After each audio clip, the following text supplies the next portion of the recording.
Greetings everyone, this is Trucker L. I know it's been a while since I've uploaded a video, looking to change that in the coming days and weeks and months, etc. To everyone that's left a kind message and has followed me on Instagram, I appreciate it. I just wanted to get things going with this video of a package that I received in the mail earlier in the week of the Polar Vantage V. I purchased this watch through a pre-order, so I'm not in any way sponsored by Polar or anything like that. So this is just a raw and uncut take so far on the Polar. Coming out the box, it's in nice packaging, I can honestly say.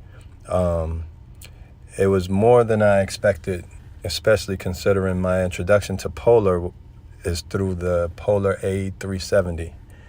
I'll definitely do a video on my experiences with fitness trackers. I do not feel like they are a necessity in any way. But when you're looking at heart rate zone training and taking your training potentially to another level as far as like recognizing where you're at in certain zones, it's a pretty good thing to do. So here we are opening up the package. Immediately I'm looking at the proprietary charger, setting that aside. I was thinking like, wow, where's the paperwork at? So I was fumbling with the box a little bit. More on that in a separate video, because the paperwork is actually like in a trap door of sorts, or trap compartment. But as I pull off the watch, it definitely feels really good. It feels better than it looks. You know, I can honestly say. Overall, after almost a week, sometimes I forget that the watch is on my wrist. It definitely feels really well. Not as premium as, say, like a Phoenix 5, but it definitely looks good on the wrist.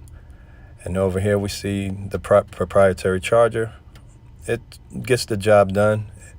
I would say, even though they don't mark it as a fast charger, my watch definitely charges fast compared to other fitness trackers that I've had. And I had the Apple Watch Series 1, Apple Watch Series 2, Garmin Fenix 5, as well as the 5X Plus and 5 Plus. The reason why so many watches is because I had a lot of issues with heart rate, wrist heart rate monitoring. And here, with this one in particular, that problem seems to be solved. I was over here thinking the red button is the power button. Clearly it is not. So finally I said, okay, let me try the top right one. And I ended up having better luck with that. The setup is pretty simple.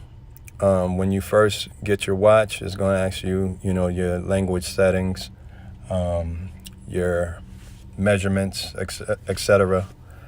And basically, it's going to also prompt to do a software update.